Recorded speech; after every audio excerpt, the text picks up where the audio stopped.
Queda una semana y media o dos. No, una y media. Sí, exacto, 1:30, más o menos. Bien. ¿Y cómo tienen los parciales de las otras materias?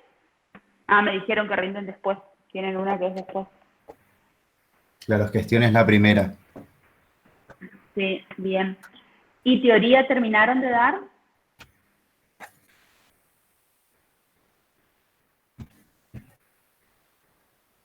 Terminamos de dar con el profe Santos, le dio todas sus Ajá, ok. unidades.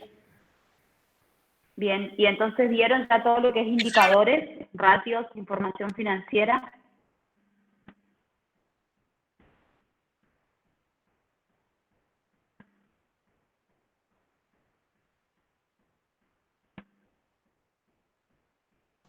Sí, ya vimos eso, profe. Bien, mejor, entonces les va a servir para resolver el práctico ahora. ¿Está la profe Cristina? Yo no la veo. Sí, está. Sí, está. Sí, ahí sí, lo estoy viendo.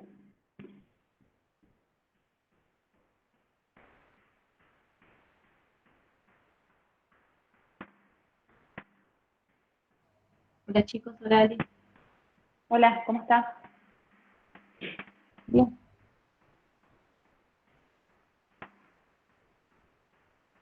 Bien. Esperamos unos minutos. Dale. Me parece que podríamos ir coordinando cuándo vamos a tener la clase 1 o 2 de repaso. Hay una clase que está fijada ya fija en el cronograma que está en la guía, ¿no? Pero hay otra que podríamos, una clase extra que podríamos fijar.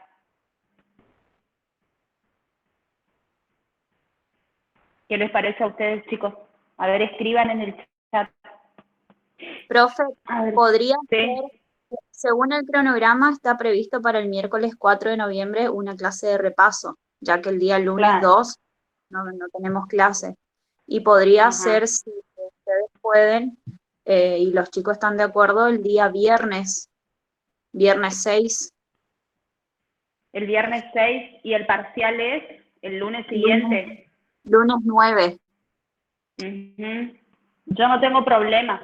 Quieren que sea muy cerca de la fecha del parcial, entonces la otra clase de repaso. Sí, profe, así tenemos las dudas, las últimas dudas. Bueno, recuerden que una clase de repaso, la que está prevista en la guía, la clase en la cual ustedes van a plantear las dudas que tengan. En esa clase no vamos a desarrollar ningún ejercicio. Y en la segunda clase que nosotros pensamos, tenía que ver con ir resolviendo ejercicios de programación lineal y sobre todo planteo de restricciones. Sería genial otra clase de repaso el viernes. Bien, está. Igual estaba pensando, Cristina, que esta clase de repaso que nosotros hacemos la podemos grabar y esa se la podemos compartir, porque no es una clase que esté dispuesta por la cátedra, sino que es una clase que la vamos a compartir nosotros solamente, entonces es para nuestro grupo solamente. Por ahí esa clase la podemos grabar y entonces si alguno de los chicos no puede asistir, la puede acceder a la misma. ¿Te parece? Pero la idea es que asistan.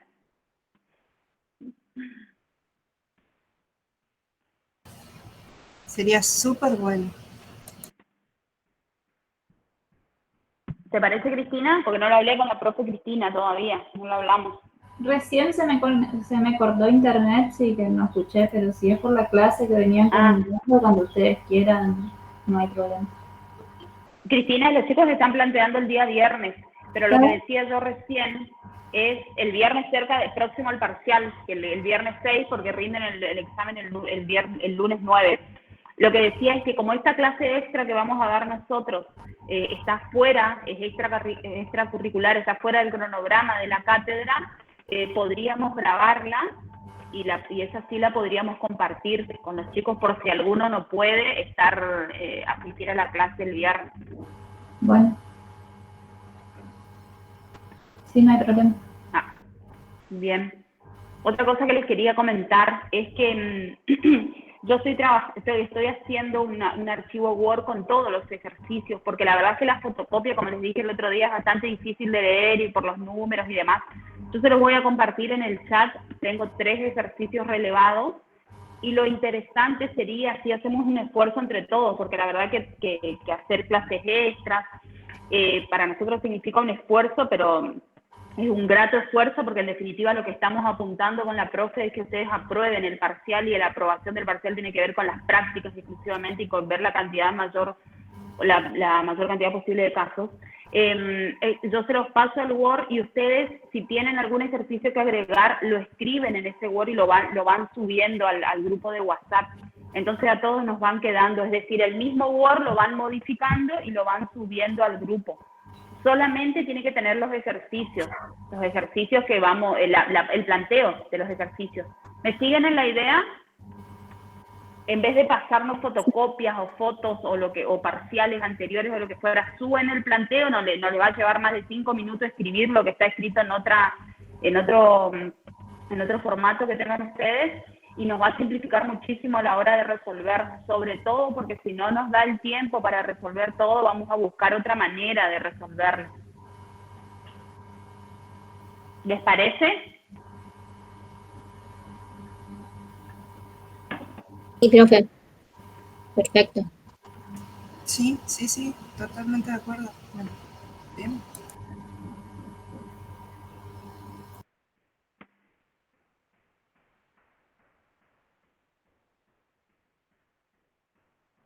Lo importante es, o lo relevante es que todos aporten, ¿sí?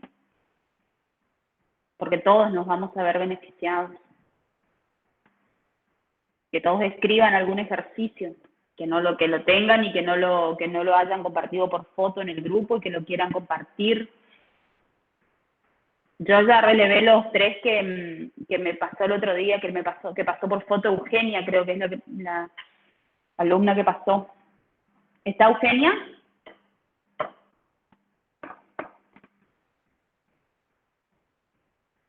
Vamos a terminar el cursado y no los vamos a conocer. Aunque Eugenia creo que la conozco el año pasado, si no lo recuerdo mal.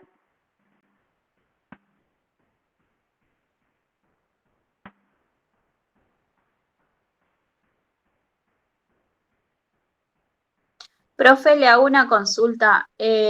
¿La distribución de prácticos y teoría es lo mismo que el primer parcial? Es decir, 2 preguntas teóricas y 3 ejercicios prácticos. Sí. Gracias. Sí, 3 ejercicios prácticos y 2 preguntas teóricas. Lo que no va a ser igual va a ser la distribución de temas de acuerdo al número de libreta, como fue la vez anterior. Eso seguramente tendrá otro parámetro de distribución.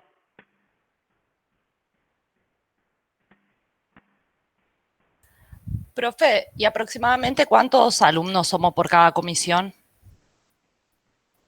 En mi comisión, en el grupo son 62 alumnos, de los cuales han rendido 33 o 32.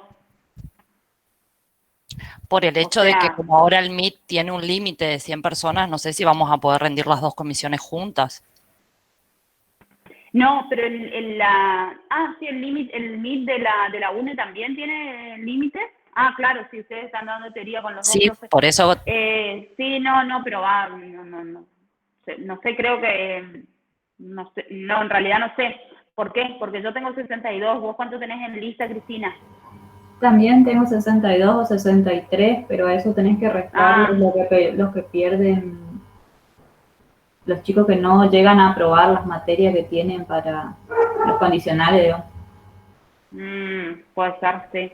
Igual capaz que por seguridad vamos a plantear que se abran 2 grupos. De igual manera... Sí.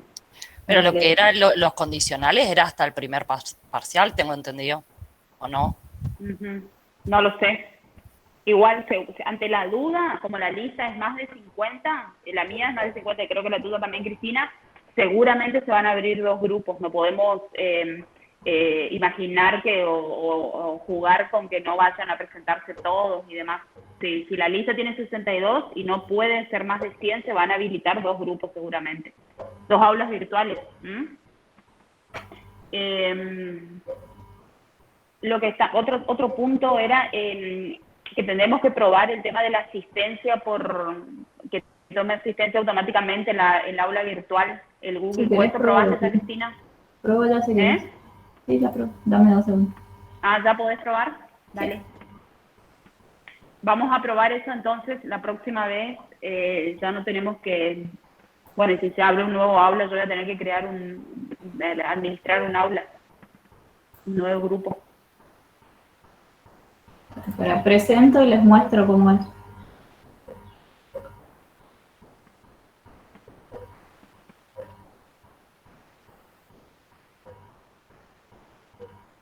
Fíjense que yo acá a la izquierda los tengo a ustedes, ¿sí?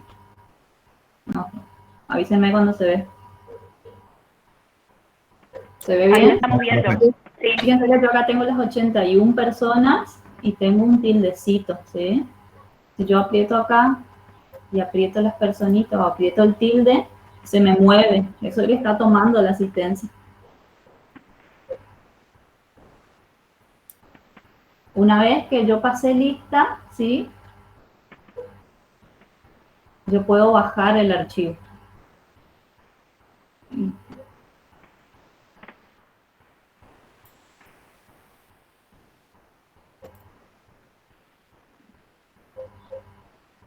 Y no me acuerdo cómo era para bajar el archivo. Sí, ese es el tema de los usuarios. Porque, sí, por eso yo les pedí que cambien sus usuarios cuando estén por rendir, no hace falta que sea antes. No me sale para... Bueno, lo voy a buscar porque no me sale. ¿Viste cuando no te quieren? Pero puedo bajar la lista, no se preocupen. Ahora yo... Sí, el tema... ¿La asistencia alcanzaría solo con conectarnos al Meet? Sí. Claro, sí, permanecer conectado en el examen. Claro.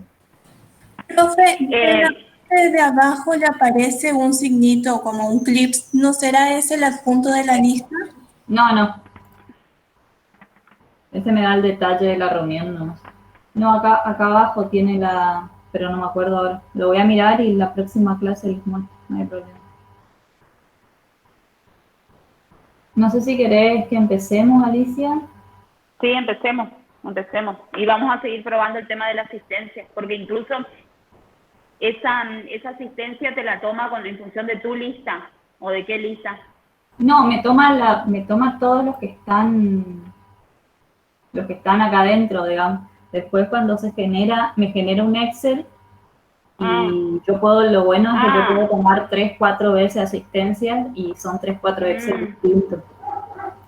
Yo pensé que como la agenda estaba en la reunión estaba agendada, en el Google Meet se tomaba, ¿te acuerdas que Gerardo nos había comentado que las listas estaban subidas? Entonces pensé que solo te hacía la comparación de los presentes acá con la lista que está incorporada en esta reunión. Me tira la lista directamente de todas las personas que están y el horario en que entraron y el horario en que salieron, digamos. Y si tomo varias veces asistencia, me va a mostrar por diferencia, digamos, quién salió y quién no salió del... Bien, está. Entonces también es importante que entren con el usuario y que en realidad más que el usuario que pueden usar el día del examen, pueden usar otro usuario por cualquier cuestión de conectividad que se les haya presentado, que al momento de ingresar se incorporen con su nombre y apellido correctamente, porque de esa manera nosotros vamos a poder visualizar. Esa es la asistencia que va a quedar tomada. Bueno, empecemos, Cristina. Bueno, déjame grabo la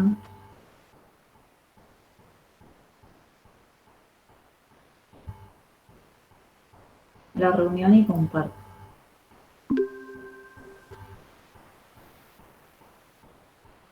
Bueno, nosotros vamos a ingresar o iniciar la parte final, ¿sí?, del cursado y vamos a hacer análisis de índices. Con lo que yo voy a dar ahora, vamos a cerrar la clase, ¿sí? La clase que viene, después vamos a seguir con los demás temas. Nosotros cuando hacemos análisis de estados contables tenemos análisis tanto horizontal como vertical, y además de eso tenemos análisis de los indicadores. ¿Qué hay que tener en cuenta cuando nosotros analizamos estados contables? Es que si yo considero un único ratio o considero un solo análisis, no hago un estudio completo, ¿sí? No voy a tener más que indicios por cada uno de los índices o el análisis que yo haga. Por lo cual, para poder comprender la estructura de los estados contables y comprender la salud en sí de la organización, lo que nosotros tenemos que hacer es justamente un estudio integrado de los distintos indicadores que yo puedo tener en la organización y para poder en el futuro o ver indicios que me puedan estar indicando alguna potencial ventaja o algún problema, ¿sí? Entonces, nosotros como primer análisis o primer pantallazo vamos a tener lo que conocemos como análisis horizontal, ¿sí? Y análisis vertical. ¿En qué consiste? Consiste en determinar justamente el peso que yo tengo de cada rubro dentro del estado contable. Y lo que me permite es determinar la composición y la estructura. Una vez que yo determino eso, puedo proceder a interpretar dicha información. Entonces, el análisis vertical, por una parte, me permite identificar cómo están compuestos los estados contables, y el análisis horizontal busca justamente determinar la variación que sufre de un periodo a otro. ¿Sí?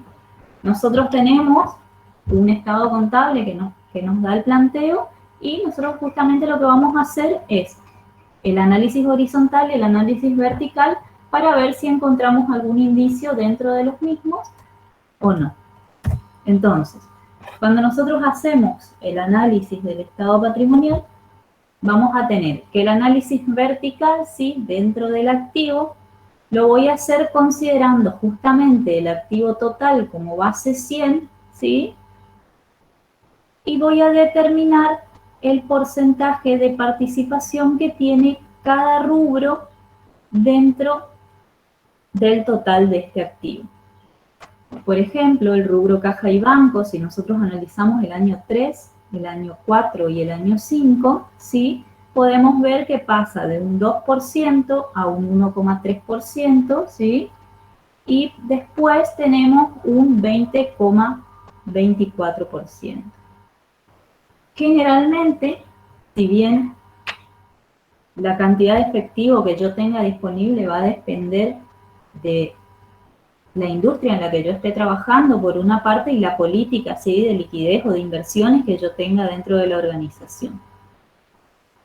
¿Qué me permite determinar esto? Este renglón en particular, si yo analizo caja y banco, solamente es que en el año justamente 5 yo tengo mucho más liquidez que en los primeros años. Esto me puede estar marcando que yo tengo fondos ociosos, ¿sí?, dentro de caja y banco, que los podría invertir, ¿sí?, y ganar rentabilidad sin afectar la liquidez de la organización. Pero como yo les comentaba, es necesario justamente hacer un análisis completo y no tomar solamente un concepto. Después, si nosotros vemos créditos por ventas, por ejemplo, nosotros sabemos que si hacemos 1.500 sobre el total del activo, vamos a tener una participación este año del 25,77%. En el año 2, ¿sí?, en el año 4 vamos a tener una variación del 35%, y en el año 5 vamos a tener una variación del 21,43%. Cristina, disculpa, hay un alumno que quiere ingresar al aula. Bueno.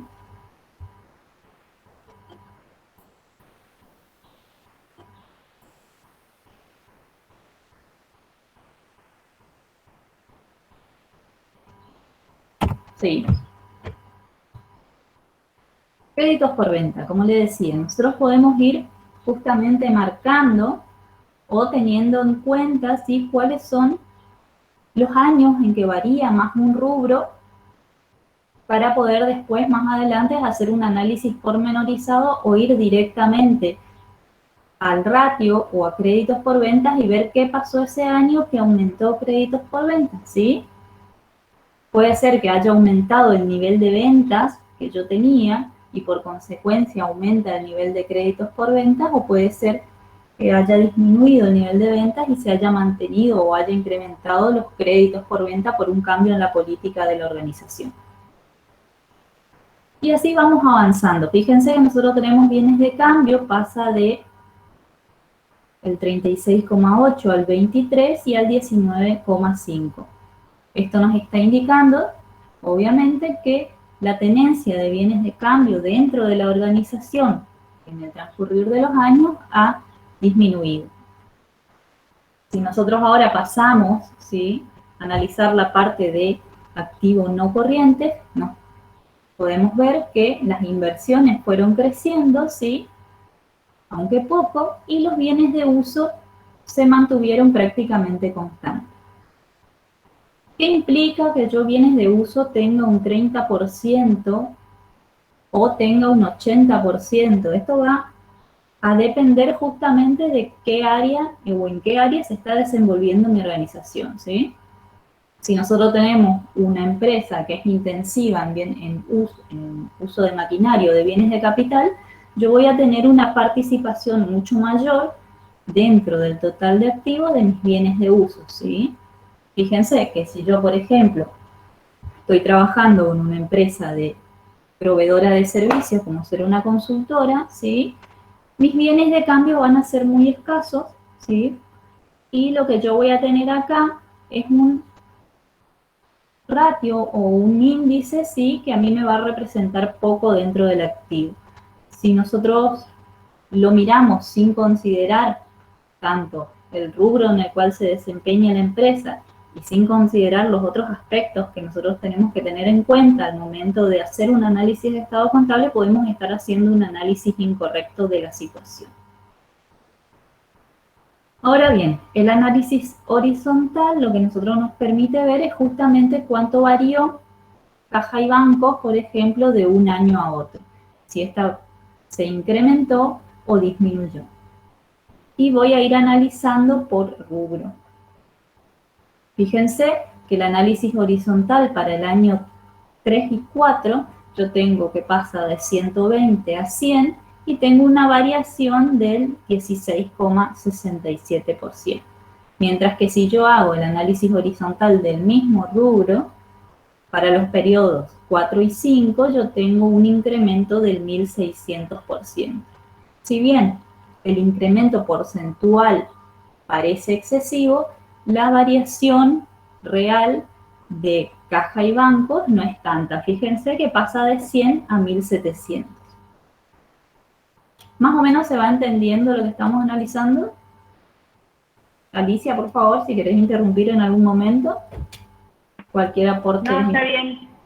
No hay preguntas por ahora. Bueno, genial. Ahora bien, para el pasivo, ¿sí? Para el pasivo y el patrimonio neto. ¿Cómo vamos a hacer el análisis vertical y el análisis horizontal? El análisis vertical vamos a sacar la proporción que tiene justamente el pasivo corriente sobre el total del pasivo más el patrimonio neto. ¿Sí? Fíjense que deudas comerciales tiene una evolución de 39,83 en el primer año y pasa a 46,36. ¿Qué nos indica o qué nos puede llegar a estar diciendo esto? Nos dice que de un año a otro nuestra financiación con los proveedores aumentó. Ahora hay que ver por qué aumentó, ¿sí?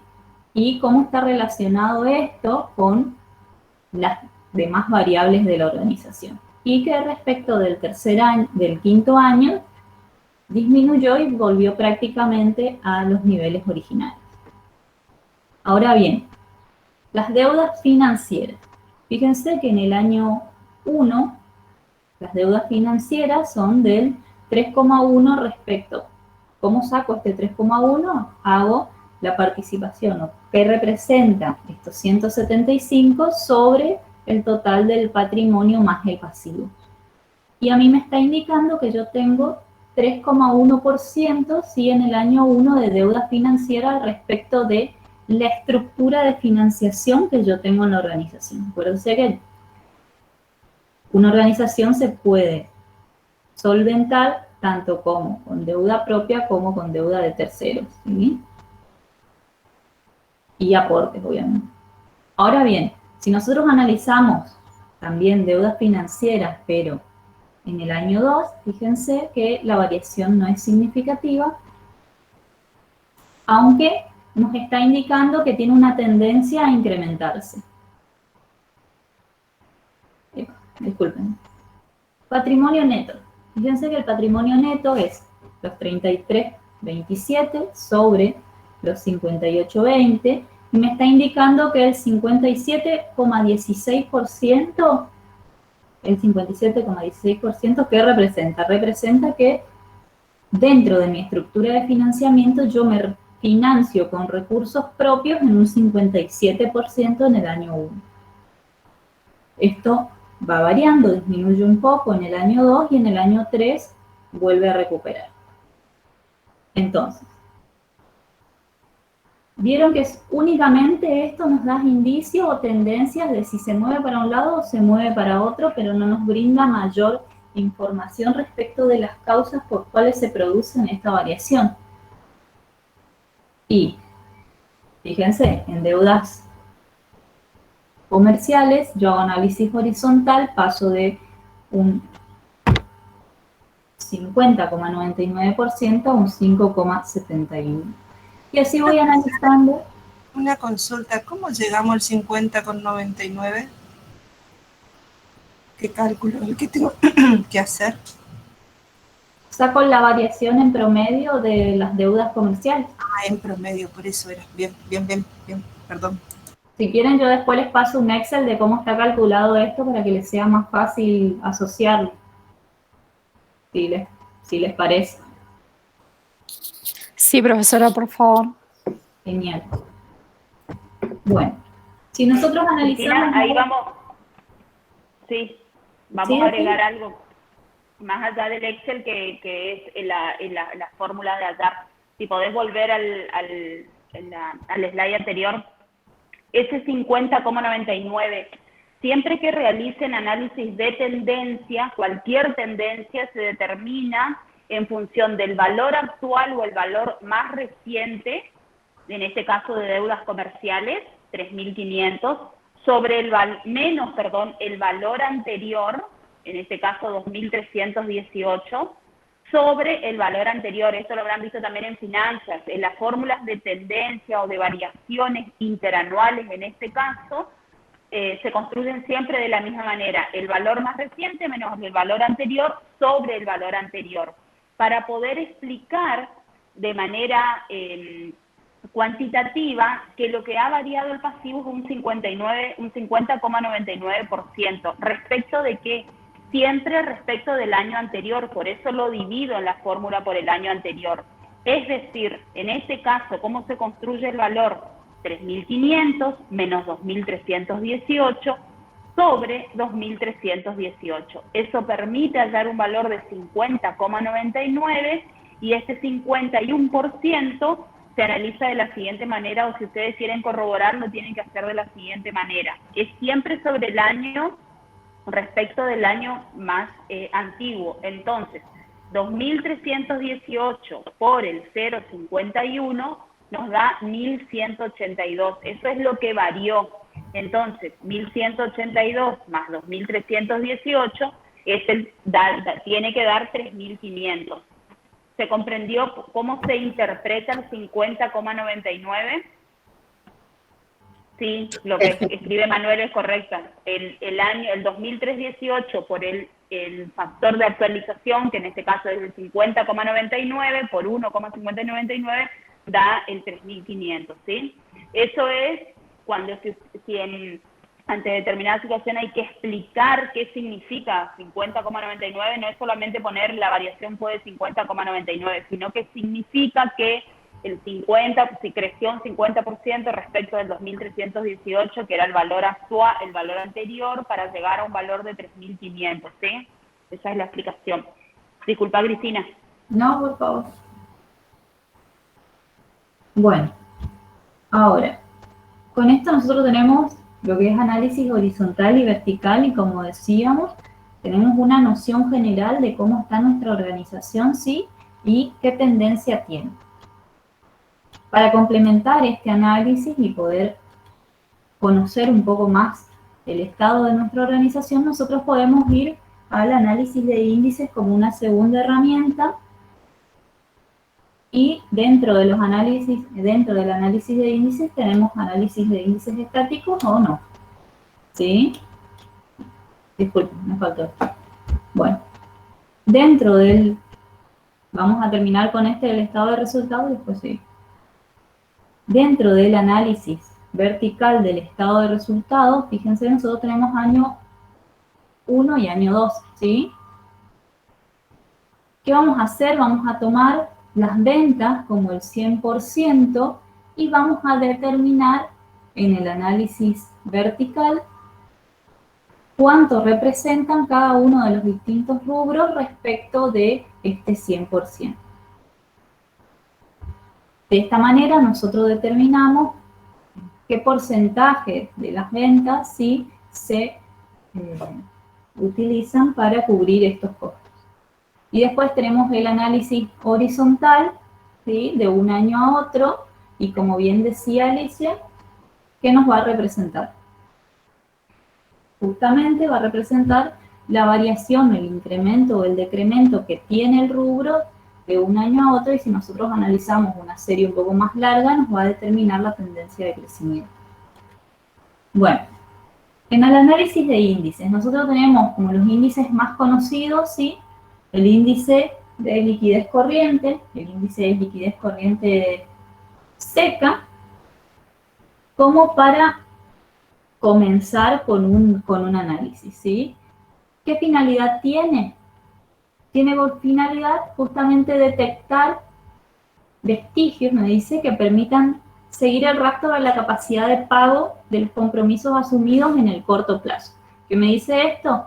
Es con la estructura de activo y pasivo que tengo hoy en mi organización, ¿puedo afrontar el pasivo corriente? Entonces lo que yo voy a hacer es justamente activo corriente sobre pasivo corriente. No hay una medida exacta que a mí me diga, bueno, si da más de 1 o si da menos de 1, mi liquidez está bien, ¿sí? Eso es tomarlo, hay que analizar un poco más, ¿sí? Porque el índice de liquidez corriente tiene algunas limitaciones. Y dentro de las limitaciones que tiene el índice de liquidez corriente es que no está considerando los plazos de realización, tanto del activo como el plazo de exigibilidad del pasivo, ¿sí? Entonces, fíjense que también si yo hago gastos al contado, ¿sí? Si la organización hace gastos al contado, este índice no lo tiene en cuenta, por lo cual yo estoy perdiendo parte o mi índice empieza a perder preponderancia o importancia porque hay cosas que no está considerando. Entonces, otra de las cuestiones que tampoco tiene en cuenta este índice es, por ejemplo, la estructura del activo corriente que tiene una organización. Si nosotros tenemos, por ejemplo, una organización dedicada a los servicios y tengo mucha caja, puede que me dé el mismo índice de liquidez que una empresa que se dedica a la venta de productos, que voy a tener una caja más chiquita, por ejemplo, y voy a tener bienes de cambio mucho más altos. Y como ustedes conocen, la liquidez considerada de la caja, digamos que la caja tiene liquidez inmediata, no es la misma que de los bienes de cambio. Y si bien me puede dar que dos empresas dedicadas a distintas cosas tengan un similar ratio de liquidez, no necesariamente tiene que implicar que la organización esté bien y que ese índice sea comparable en las dos organizaciones. Entonces, nosotros como primer análisis vamos a decir, bueno, en el año 3 a mí me da un índice de liquidez ¿sí? Si yo hago activo corriente sobre pasivo corriente de 1,60. Si yo hago el año 4 me da 1,31 y si yo hago el año 5 me da 1,55. Como indicio general, yo digo que la liquidez que tiene mi organización está bien, ¿sí? Pero con este único índice no es suficiente para decir que la organización no tiene problemas de liquidez o no puede tener problemas de liquidez en el mediano o largo plazo, ¿sí?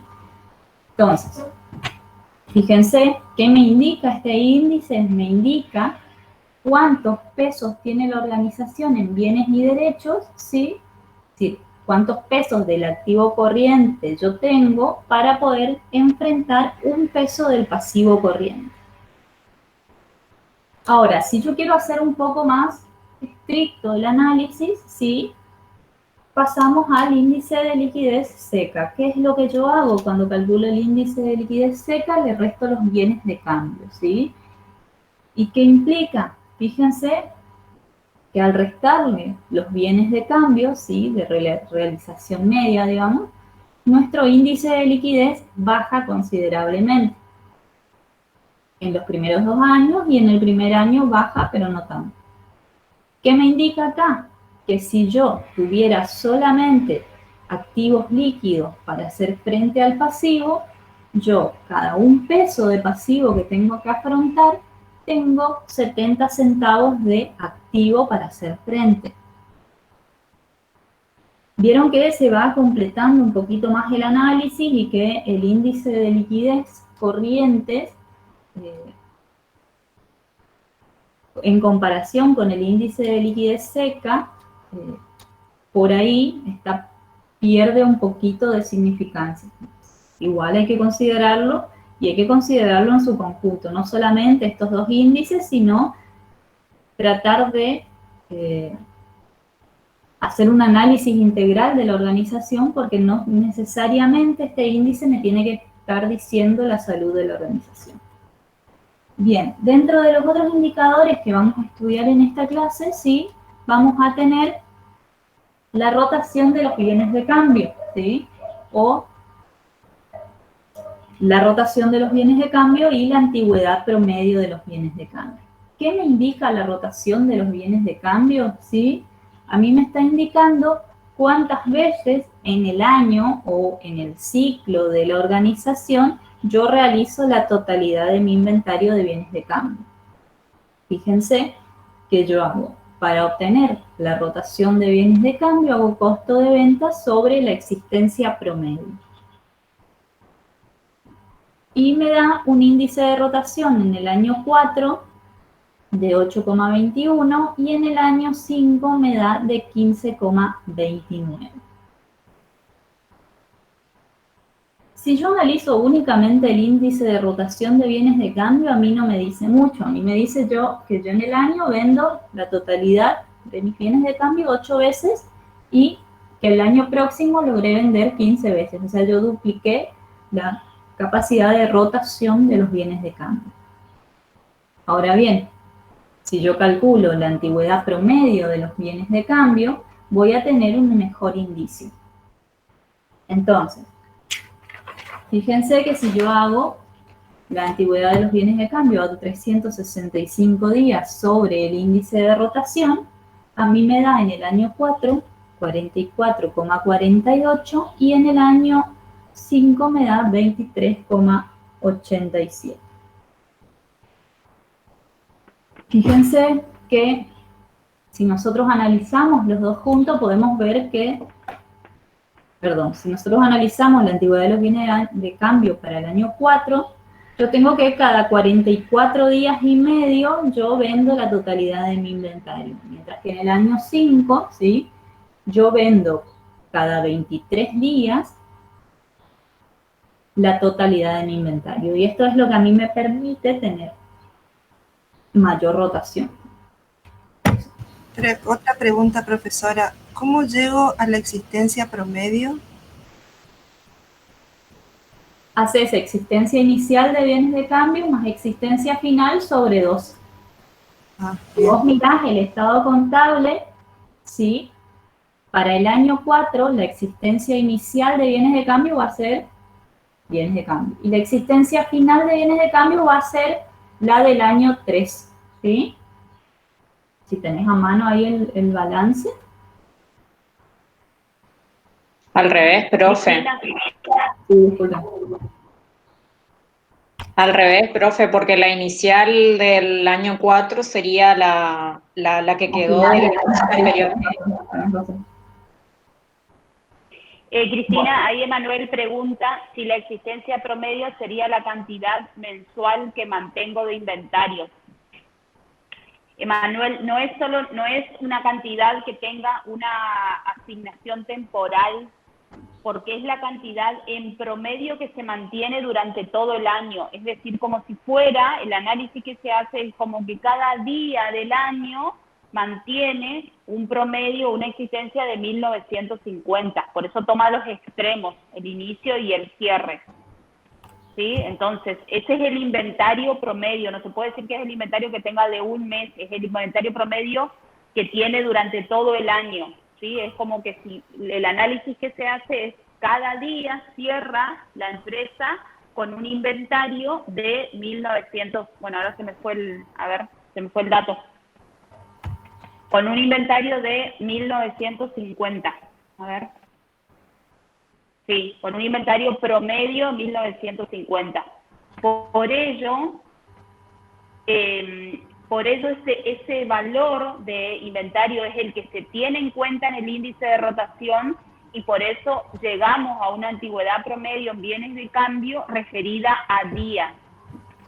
¿Sí? Si cada día, considerando que cada día tiene ese inventario promedio y durante el año hay un índice de rotación de 8 veces, esa es la antigüedad promedio de los bienes de cambio en día. Quiere decir que es la antigüedad en la que permanecen ese valor de bienes de cambio hasta que se convierte en venta. Por eso toma el dato de costo de venta. Antigüedad significa el tiempo que permanece en el inventario antes de convertirse en una venta, es decir, antes de que se produzca su salida por una venta. Cristina, hay una chica que quiere entrar. La verdad que no sé si querés y no te complica aceptarla porque si no interrumpimos cada rato la clase. Recién acepté una, no tengo a nadie esperando. Ah, ok, entonces era la chica que estaba queriendo ingresar. Bueno. ¿Seguimos?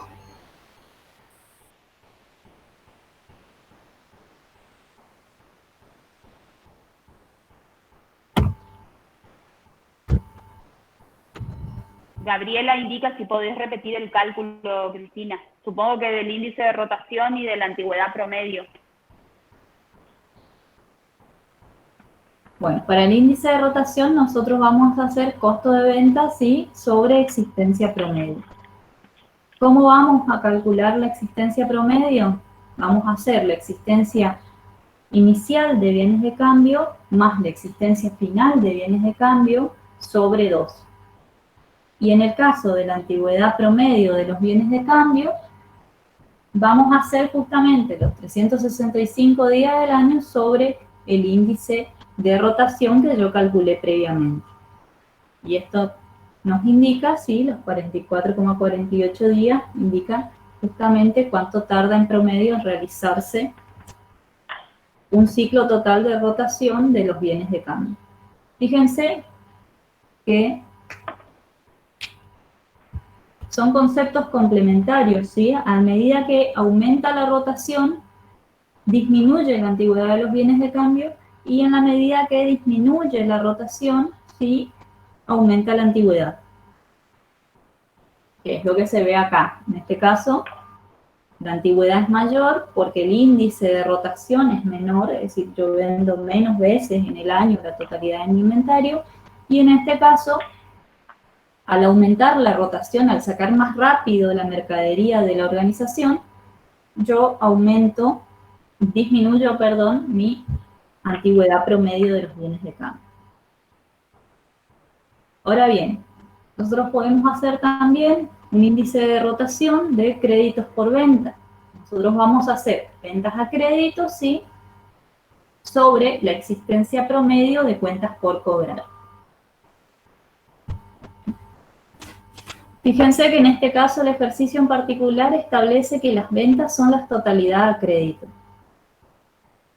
Indica exactamente lo mismo que el indicador, valga la redundancia, que el indicador anterior, que el índice de rotación anterior, ¿sí? En promedio, ¿cuántas veces realizo la totalidad de las ventas en un ciclo? ¿Sí? Y fíjense que en este caso, para el año 4 y el año 5, se mantiene casi constante. Por otra parte, la antigüedad promedio de las cuentas por cobrar van a ser justamente 365 sobre el índice de rotación de créditos por venta. Y esto me da que yo en promedio cobro cada 26 días, ¿sí?, mi cartera de créditos por venta, la totalidad de la cartera de créditos por venta. Acá una cuestión que hay que tener en cuenta, ¿sí?, cuando yo hago el índice de rotación de créditos por ventas es si considero o no el IVA relacionado a las ventas, ¿sí? ¿Qué les parece a ustedes?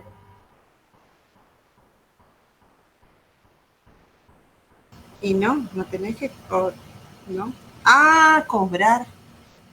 Sí, se supone que sí. Y sí, lo aconsejable es que si yo tengo... Lo aconsejable es que si yo tengo justamente el dato o puedo acceder al dato de cuál es el IVA relacionado a las ventas a crédito, también lo considere. ¿Por qué? Porque cuando yo vendo a crédito, vendo la totalidad, ¿sí? El IVA está metido adentro. Por lo cual, para que mi índice sea más representativo, yo tendría que considerar. En el caso de que, bueno, no tenga acceso a ese dato, voy a tener que hacer ventas a crédito sobre existencia promedio de las cuentas por cobrar. ¿Sí? Bueno, ahora vamos a índice de rotación de deudas comerciales. ¿Cómo vamos a hacer el índice de rotación de deudas comerciales? Vamos a hacer compras sobre existencia promedio. Si ustedes ven en el estado en los estados contables que nosotros tenemos, nosotros no vamos a tener el dato de las compras. Pero nosotros sabemos que si nosotros hacemos existencia inicial más compras menos existencia final, vamos a tener justamente el costo de venta. Y el costo de venta es un dato que nosotros tenemos, ¿sí? Y vamos a hacer, entonces, compras va a ser igual a costo de venta menos existencia inicial más existencia final, para poder obtener la parte de arriba de mi índice de rotación. Entonces, vamos a hacer para el año 4, costo de ventas menos existencia inicial, 2100, menos existencia final, disculpen, menos costo de ventas menos existencia inicial más existencia final, y esto me va a dar que yo hice compras en el periodo por 15.700 en el año 4 y 25.800 en el año 5.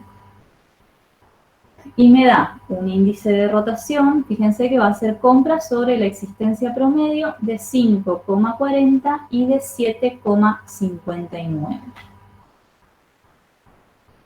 Ahora bien, si yo calculo la antigüedad de las deudas comerciales, voy a tener que para el año 4, ¿sí?, yo hago compras cada 68 días, mientras que para el año 5 yo hago compras cada 48 días aproximadamente. ¿Más o menos se entiende, chicos? Sí, profe. Bien. Se entiende. No sé si tienen alguna consulta, comentario, Alicia, recomendación turística. Con esto nosotros estamos finalizando esta parte del ejercicio, ¿sí? Yo les voy a pasar el Excel y les voy a pasar la Filmina también, aunque no tiene mucho de diferente, más que el armado de las formulitas de arriba. ¿Sí? Cristina, dime. Por ahí, como en realidad vamos a empezar la clase que viene recién con lo que sigue, me parece que oportuno, ya que nos quedan unos minutos, volver sobre los distintos indicadores y el análisis para poder explicar un poco cómo se interpretan los valores y en el caso de que tengan que realizar esa interpretación, cómo considerar los porcentajes para no dar una respuesta solamente de el índice es 5,40, la cantidad de días es 68 y demás. O sea, no solo el índice, el valor del índice, sino comprender y tratar de entender qué significa ese valor dentro de la empresa y de los números de la empresa. Con lo cual, te pediría que vuelvas sobre el análisis, sobre el primer slide, ¿puede ser? Dale, vamos a repetir, ¿no?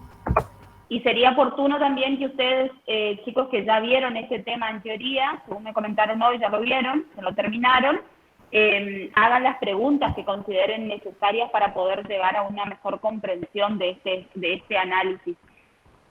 Lo que nosotros les estamos explicando en el desarrollo, lo que tienen ustedes en la solución, es el cálculo. El cálculo es el número, el valor al que se llega.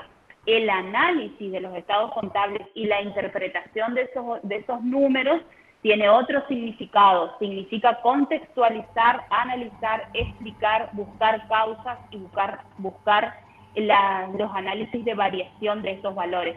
Por eso vamos a volver sobre los puntos que ya vimos y vamos a tratar de razonar en conjunto, ustedes y nosotros, qué significan estos valores. Si podés ir sobre el análisis vertical, Cristina. Bien. Respecto de este análisis vertical, la profesora les explicaba que en el análisis no se toman los datos en forma independiente. Es decir, no se concluye o no se saca una conclusión respecto de la situación patrimonial o financiera solamente mirando un dato. Y aquí va la primera pregunta. ¿A ustedes les parece que este análisis brinda información sobre la situación financiera de la empresa o sobre la situación patrimonial de la empresa? En este análisis donde estoy analizando el activo y el pasivo y el patrimonio neto, ¿qué puedo evidenciar?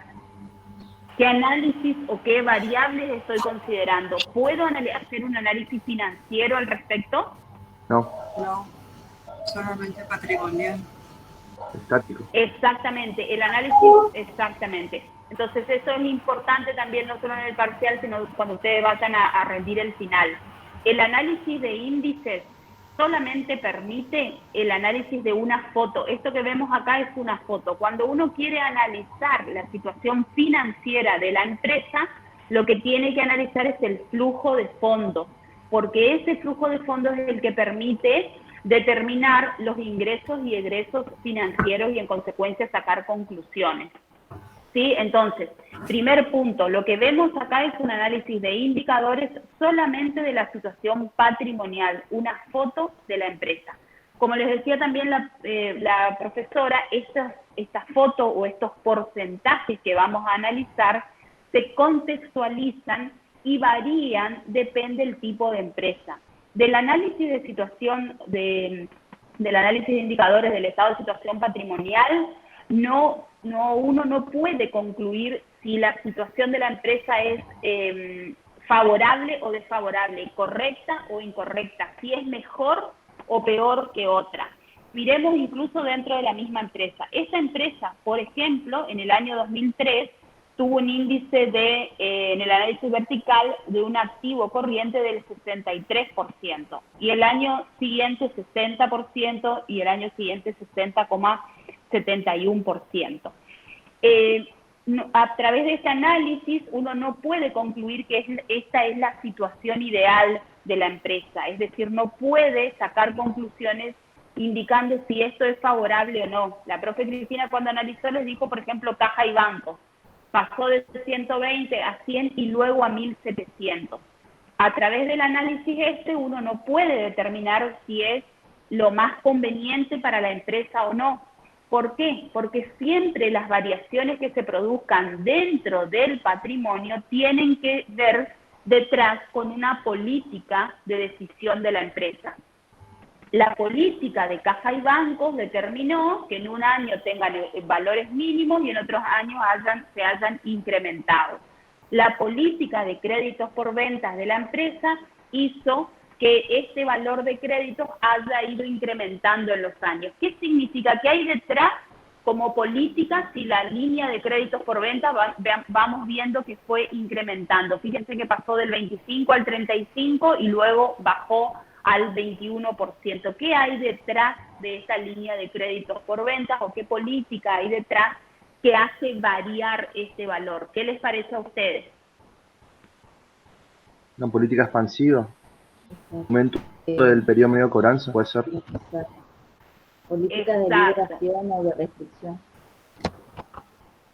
Bien, correcto. Una política expansiva, dice el compañero. ¿Qué significaría expansiva?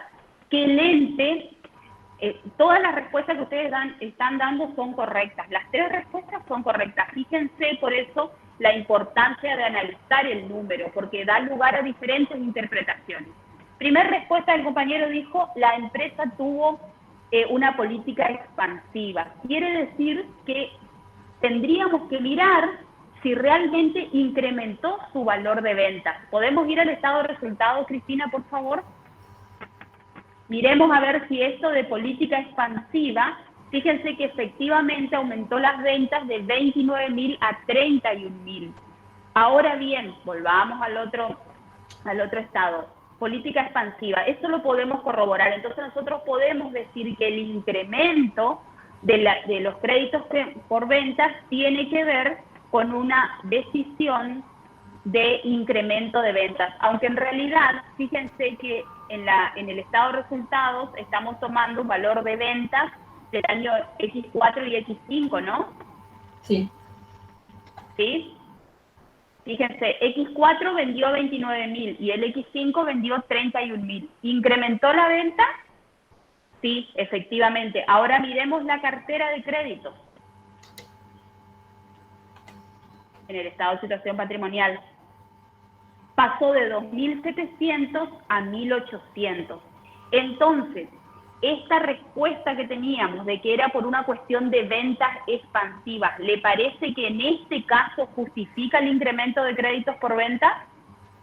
La respuesta que hizo el compañero no es incorrecta. Uno cuando analiza los índices tiene que plantearse si la variación deviene o no de ventas. O sea, nosotros teníamos que hacernos la pregunta para saber si la variación de ventas explica esta variación en créditos por venta. Primera respuesta entonces, ¿explica la variación de ventas, la variación de créditos por venta? No. No explica, exacto. Entonces, primer conclusión, si no explica la política expansiva de ventas, ¿qué es lo que hace? Si no, la cartera de créditos por ventas no aumentó, sino que disminuyó, habiendo aumentado las ventas. ¿A qué conclusión me permite llegar? ¿Qué concluyo si hice ese análisis? ¿Qué es lo que pasó en esta empresa? Tuvieron mayores ventas al contado. Más tiene ¿cómo que se dice? La realización de los créditos. Sí. Un descuento por pronto pago. Tuvieron cobranzas. Incrementó, muy bien. A ver, vamos a las respuestas. Efectivamente, una de las políticas que puedo decir es que la empresa, hay una política en general que es aplicable, que si no es por crédito, si no es por aumento de ventas, es porque redujo el plazo de cobranza, ¿sí? Como línea general. Y dentro de esa reducción del plazo de cobranza es correcto los análisis que hicieron ustedes. ¿Cómo una empresa reduce el plazo de cobranza? Otorgando descuentos. Otra forma de reducción del plazo es definiendo que va a vender una mayor cantidad de contado y menor cantidad o menores ventas a crédito, ¿sí? Reducir el plazo de cobranza puede significar para la empresa la decisión de cobrar intereses a su cartera de clientes, entonces los clientes prefieren el pago de contado que el pago financiado. Puede también la decisión de reducción de los plazos de cobranza llevar a una empresa a hacer una política agresiva de cobranza, es decir, política agresiva, entiéndase, en términos de llamados a sus clientes para que paguen en término. Entonces, todas estas respuestas que dieron ustedes pueden ser viables o pueden ser posibles y pueden ser consecuencia de una decisión de la empresa. Entonces, lo que tenemos que rescatar, este mismo análisis que estuvimos haciendo recién, lo tienen que hacer ustedes con todas las partidas. ¿Por qué? Porque el análisis vertical, horizontal o el análisis de estados contables no se limita al número, no solamente es decir, bajó un 33,33% la cartera de créditos por venta. Tengo que buscar a través de la información qué explica y qué consecuencias o qué análisis de causalidad puedo realizar para poder explicar esta situación. ¿Se comprendió el ejemplo? Quiero ver si alguien me respondió algo diferente que no lo pude incluir. Sí, claro. Aumento de las ventas estacionales, Joel lo dijo, aumento de las ventas estacionales. La respuesta es correcta, me tengo que preguntar si ese aumento de la cartera o esa disminución de la cartera tiene que ver con un aumento de ventas o no. ¿Sí? La primer pregunta lógica o primer dato que debo buscar cuando estoy analizando deudores por ventas es el movimiento que ha tenido ventas. Una vez que ratifico que no deviene de un incremento de ventas o que la cartera disminuyó habiendo aumentado las ventas, entonces el otro indicador que me queda es el plazo promedio de cobro. Y entonces puedo concluir que si las ventas aumentaron y disminuyó la cartera de cobranzas o de créditos, es lógico que lo que hizo la empresa fue una disminución del plazo medio de cobranzas. ¿Se entiende? Todo esto que estamos viendo ahora, todo esto que les estoy explicando es el análisis de los estados contables, que no es decir bajó un 33,33% solamente. Tengo que analizar causalidades. ¿Sí? Bien. Este análisis que hemos realizado sirve como puntapié para que ustedes hagan los otros análisis correspondientes y se planteen siempre cómo justificar o cómo buscar la explicación a través de los datos de por qué han variado los valores.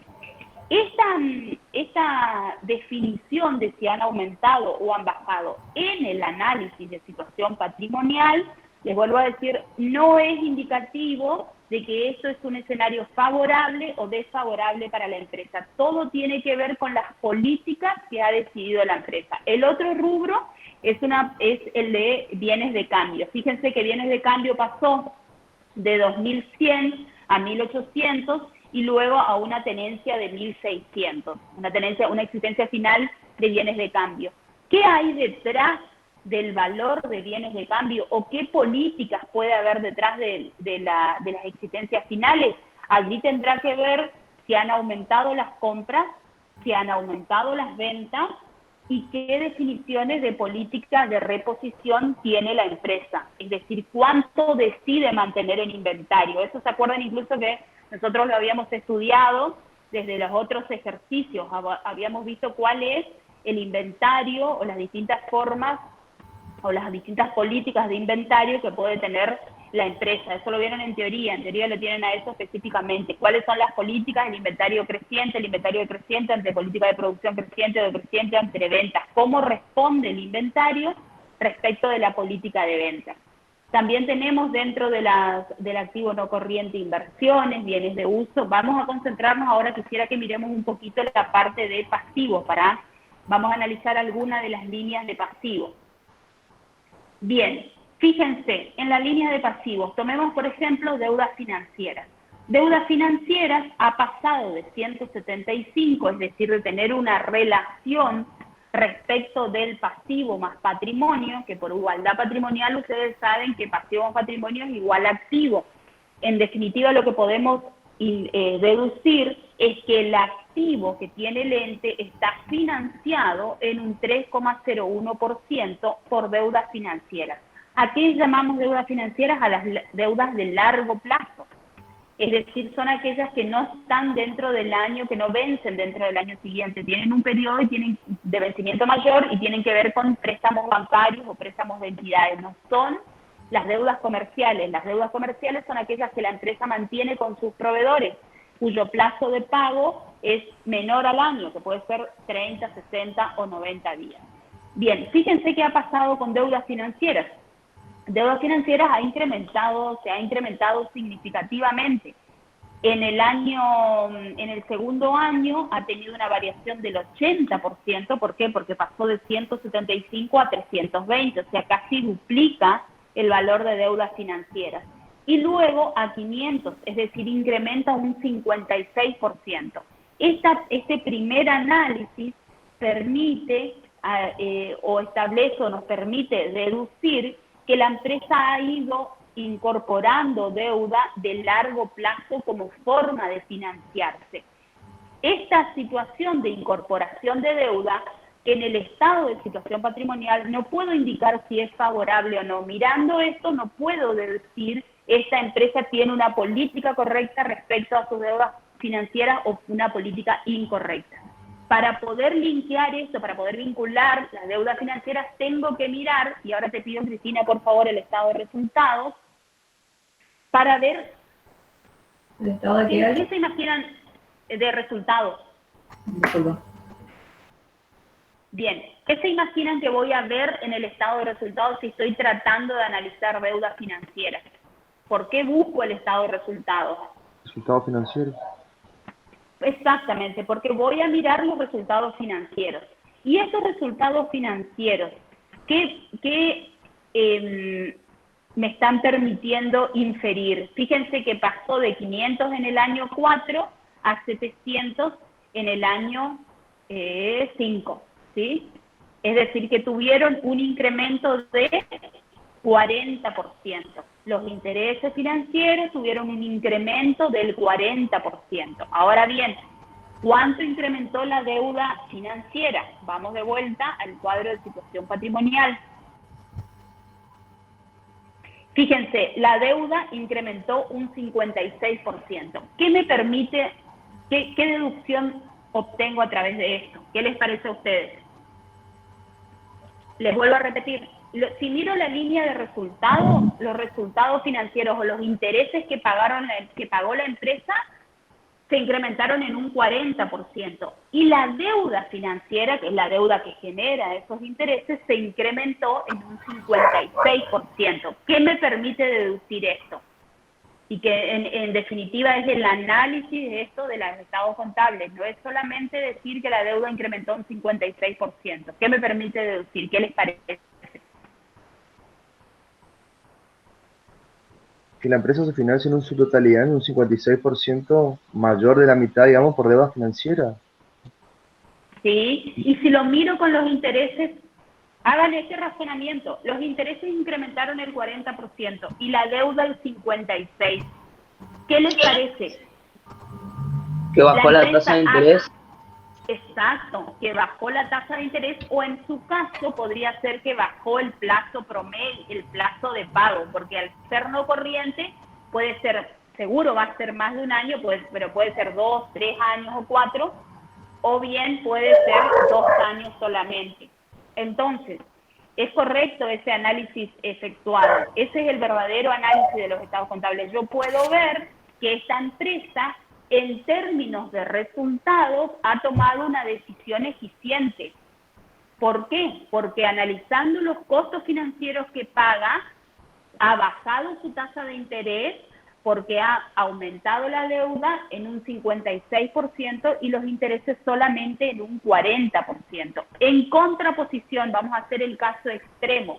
¿Qué pasa si yo veo que la deuda se mantiene y los intereses se incrementan en un 50%? Eso lo puedo evidenciar claramente como un incremento de la tasa de interés a la cual accede la empresa. ¿Se entendió ese ejemplo? ¿Se entendió ese análisis? Así tienen que hacer con cada uno de los rubros, ¿sí? Tengo que ir linkeando, tengo que ir vinculando los del estado de situación patrimonial con los del estado de resultados.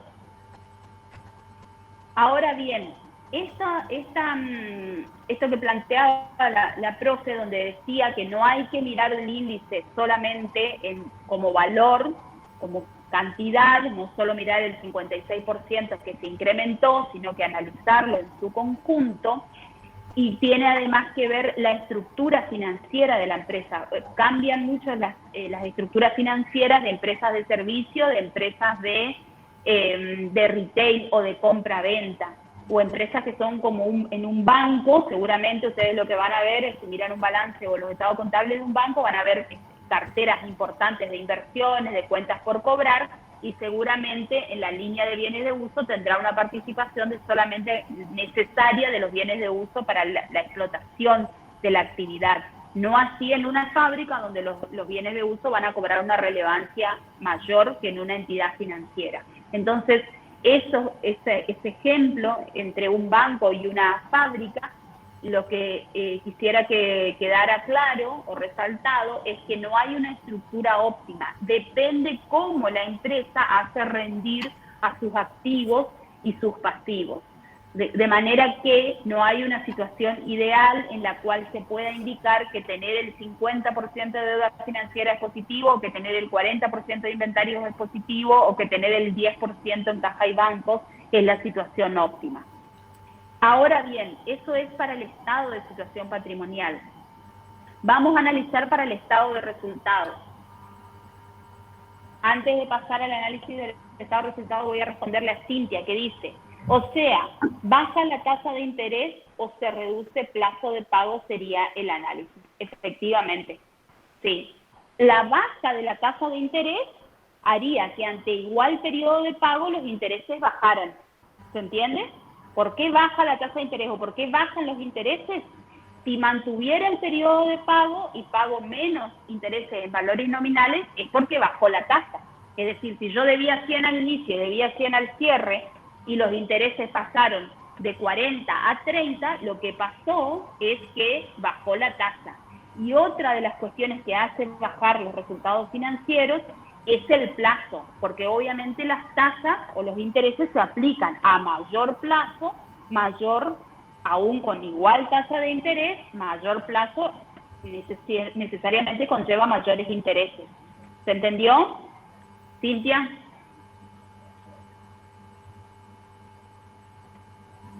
Bien, entonces, vamos ahora al estado de resultados. En el estado de resultados, en el análisis del estado de resultados, sí puedo concluir si la situación de la empresa ha mejorado o no. Fíjense, decir que en un año vendió 29.000 y que el año siguiente vendió 31.000, es decir, que el análisis horizontal me permite un incremento de 6,9 en las líneas de venta. ¿Qué les parece? Eso está, ese 6,9 o que hayan incrementado las ventas, ¿puedo decir es una situación favorable para la empresa o tengo que decir, como en el estado de situación patrimonial, lo tengo que ver en su conjunto, lo tengo que ver en su industria, lo tengo que ver en su análisis? ¿Qué les parece que en el estado de resultados indica un incremento de 6,9 de las ventas? ¿Puedo decir que esto es una situación favorable o no para la empresa? No. ¿Qué les parece? ¿No? No. ¿Les parece que no? ¿No puedo decir que mejoró el 2005 respecto del 2004? No, tuve más venta, pero la ganancia, el saldo final es distinto. No les hablé todavía de ganancia. En términos relativos, no.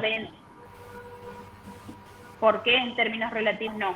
Y porque el aumento es mínimo. Bien. Primero debería haber las políticas que hay atrás. En realidad, cuando analizo el estado de resultados, cualquier incremento en positivo de las ventas es favorable. Entonces, un escenario de disminución es desfavorable. Ahora, ustedes se fueron un paso más allá y ya analizaron si eso que incrementó es positivo o es, no si es positivo, si no es suficiente o no respecto de lo que necesita la empresa. Lo que yo les quiero focalizar es lo siguiente. Me parece que no les estoy explicando bien. En el estado de situación patrimonial, que caja haya variado el 50% no es bueno ni malo. ¿Está claro? En el estado de resultados, que venta haya variado 6,9 es bueno. En definitiva, permite, más allá de que tengo que analizar luego si es lo mejor o la situación óptima y demás, que ya vamos a hacer ese análisis, el primer valor que aporta un resultado o que incrementa en líneas de ventas es un efecto positivo en la empresa. ¿Se entiende la diferencia entre el estado de situación patrimonial y el estado de resultados, Cristina? Creo que sí, Ali, no sé. Si los chicos tienen alguna pregunta, yo no veo el chat. Sí, profe. Bien. No, pregunta no hay. Lo que pasa es que quiero que les quede claro esto, que no pueden dar una respuesta en el estado de situación patrimonial diciendo que mejoró la situación cuando aumenta una línea del estado de situación patrimonial. Sin embargo, en el estado de resultados, si las ventas subieron 6,9, sí puedo decir o aseverar que esto es una situación favorable. Y esto que les estoy explicando tiene que ver con lo que ustedes tienen que explicar en el caso de análisis. No es solamente decir aumentó 6,9. Lo que tengo que decir es que ese incremento es positivo para la empresa porque significa que detrás de ese incremento seguramente hay políticas, aquí puedo hablar de políticas expansivas, o que la empresa ha captado nuevos mercados, es decir, puedo hacer una serie de análisis, pero aseverar con seguridad que es un incremento positivo o es una situación mejor que la del año anterior, ¿sí? Ahora bien, en un segundo análisis tengo que preguntarme si 6,9 es suficiente o no, es decir, eso ya tengo que contextualizar con otros valores. Y ahí sí puedo empezar a mirar el resto de las líneas. Pero vamos a hacer un segundo análisis. Que el costo de ventas haya pasado de 55,17 a 83,87. ¿Qué les parece a ustedes? ¿Que es positivo o negativo para la empresa? ¿Que es favorable o desfavorable? ¿Que hay detrás de eso decisiones económicas óptimas o no?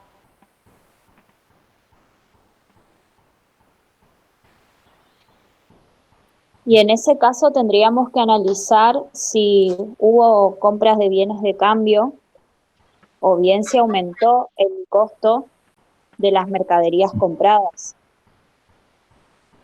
Muy bien, el segundo análisis es correcto. Las compras no tienen que ver, porque en el estado de resultados, en el estado de resultados, ¿qué reflejamos? Y hagamos una simplificación. En el año 2004 vendió un artículo a 29.000. Ese artículo tenía un costo de 16.000. En el año 2005 vendió a 31.000, pero ese mismo artículo que vendió ya no tiene un costo de 55%, sino que ya consume más su costo, compró a un mayor valor, como dice la compañera, no es que compró en cantidad, la cantidad de compras no se analiza en el estado de resultados, se analiza cómo ha llevado adelante las políticas de compra respecto de los costos.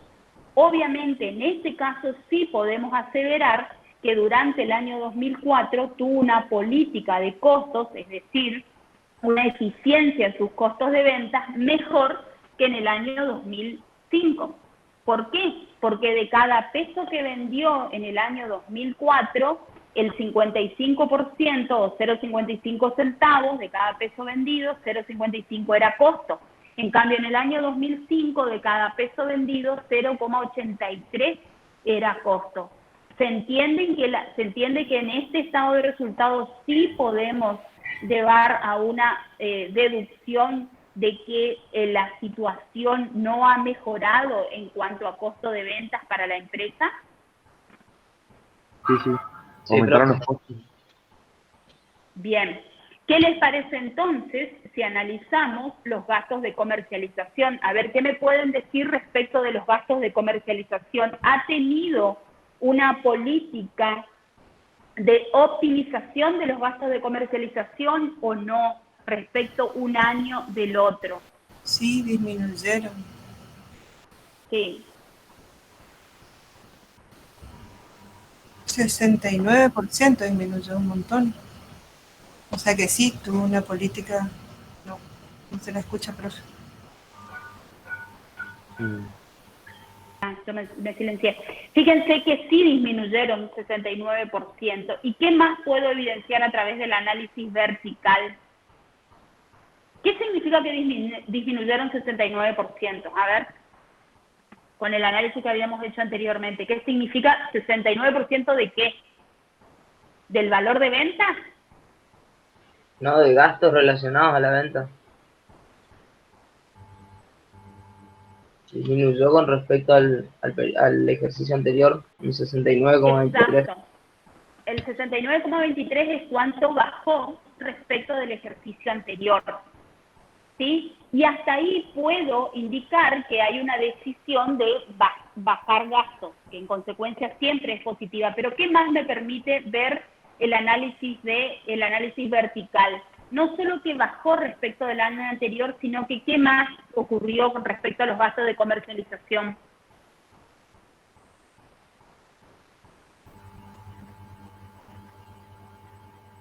Consumen menos pesos de venta.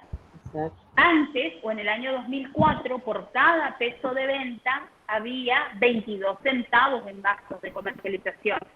Sin embargo, en el año 2005, por cada peso de venta hay 6 centavos de gasto de comercialización. ¿Se entiende? Que la decisión de la empresa no solo negativo en la parte de los gastos, así como el positivo en el costo de venta era un efecto negativo, negativo en la parte de gastos, implica una eficiencia en los costos, pero no solo en términos respecto del año anterior, sino en términos de estructura de costos. ¿Qué puede haber detrás de esto? ¿Qué les parece? Una política de optimización de costos. ¿Y cómo se optimiza costos en los gastos de comercialización? ¿A qué gastos incluirían dentro de los gastos de comercialización?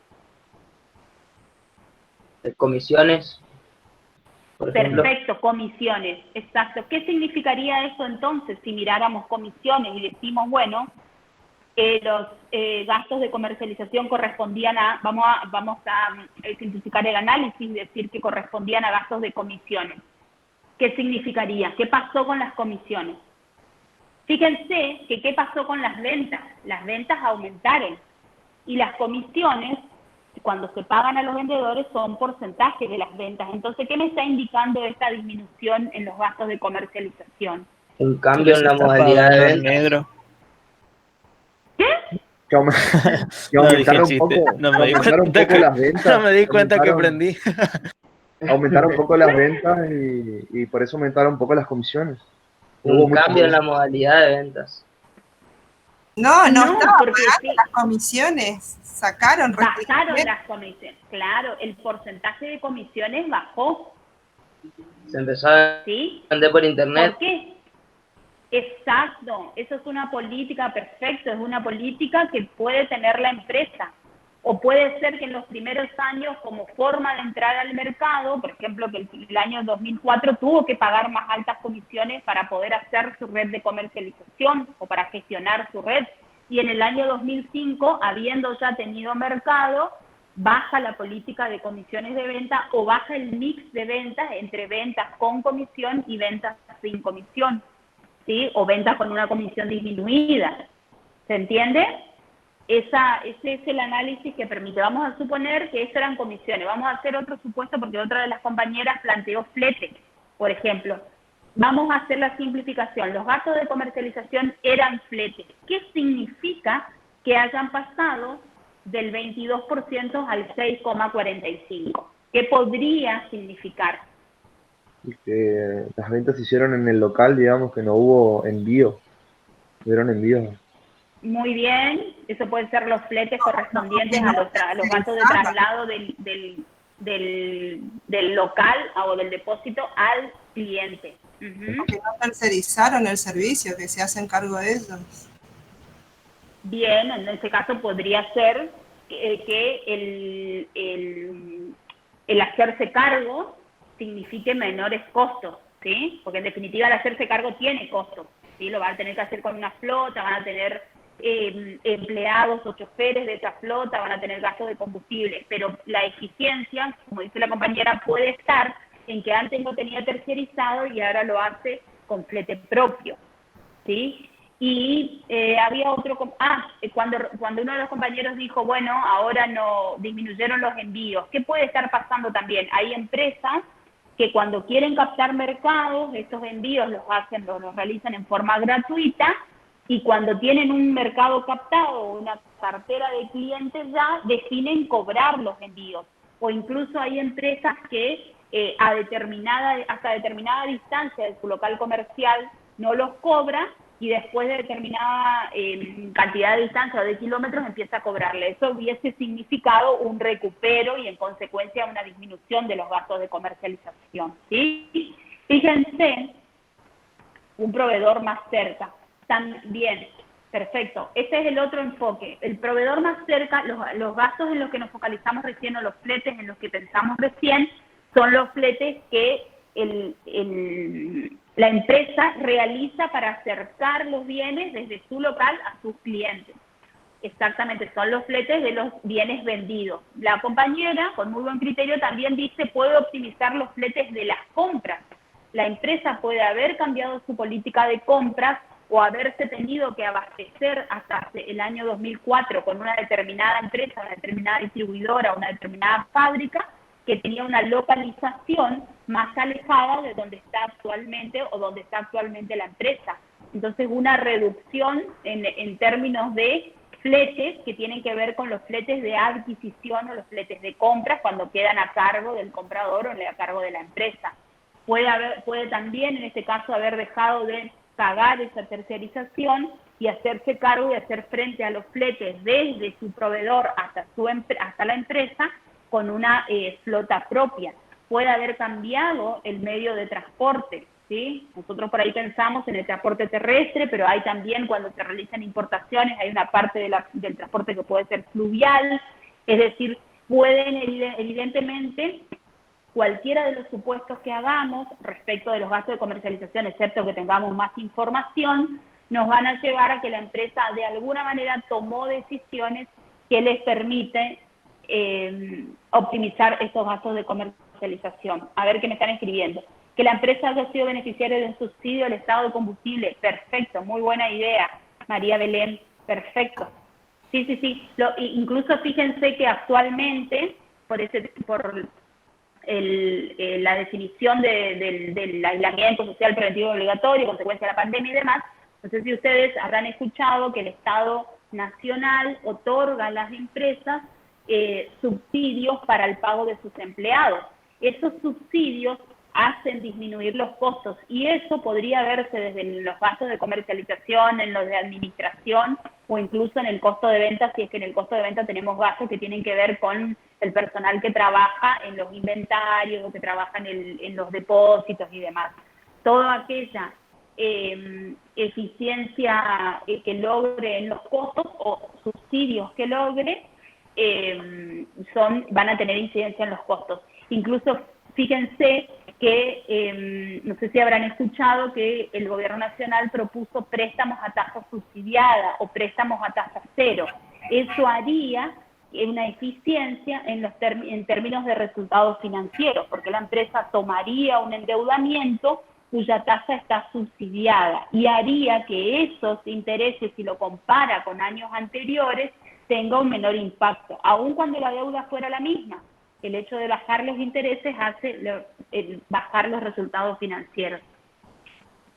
Así es que, bueno, el tiempo se terminó, pero la verdad es que si ustedes tienen algunas otras ideas respecto de lo que se puede concluir, sería muy productivo que las vayan compartiendo y nosotros con la profe Cristina les vamos indicando si son acertados sus análisis o en qué se puede profundizar para poder comprender no solamente el número, les vuelvo a repetir, el análisis no es el número. Si en un examen parcial les indican que analice horizontal o verticalmente, no es solamente poner bajó el 6,9 o subió el 6,9. Tengo que explayar y buscar a través de la información disponible las posibles causas. Cuando uno comprende y analiza efectivamente la información, sabe dónde mirar, qué buscar o cómo explicarlo. Como en estos casos no hay mayor información, en general los balances, ustedes saben, vienen acompañados de una memoria descriptiva o la empresa explica qué es lo que hizo durante el año. En esas memorias uno puede identificar o obtener mayor información. No va a ser el caso de un ejercicio de parcial eso, pero como ante no hay una mayor explicación de la empresa, lo que uno tiene que hacer es determinados supuestos. Con que ustedes pongan que entienden que los gastos de comercialización bajaron porque la empresa podría haber tomado una política de disminución de sus comisiones, es correcto. Igual que se incorporan que un subsidio, lo de los fletes, lo de los intereses. ¿Se entendió? Daniela, perdón, antes... Daniela puso Mercado Libre tiene envío gratis a partir de 2.500 pesos. Exacto. Las empresas pueden, hasta 2.500 pesos es gratis. A partir de 2.500 pesos, Mercado Libre le recupera el gasto que tiene, porque lo paga Mercado Libre para que el producto llegue al comprador, pero recupera una parte y en consecuencia el impacto es menor. Bien. ¿Se entendió como por dónde va el análisis? Sí, se entendió, profe. Sí, súper bien. Bien, buenísimo entonces. La clase que viene continuamos. Cristina, no sé si falta algo por aclarar. No. ¿Cuándo tenemos clase? ¿El lunes que viene o este viernes? Este viernes. Ah, bien. Este viernes terminamos con el ejercicio 29. El lunes que viene no hay clase, tenemos clase de vuelta el miércoles que viene, que va a ser nuestra clase de repaso. En esa clase ustedes traen las preguntas que ustedes consideren, y en la clase que vamos a dar adicional el viernes de la semana que viene, vamos a ver programación lineal, ¿sí? Ok, nos vemos el viernes. Muy entonces. bien, nos vemos entonces. A las 6. Chau. Sí, el viernes a las 18. Chau. Hasta luego, niños. Chao, profe. Gracias.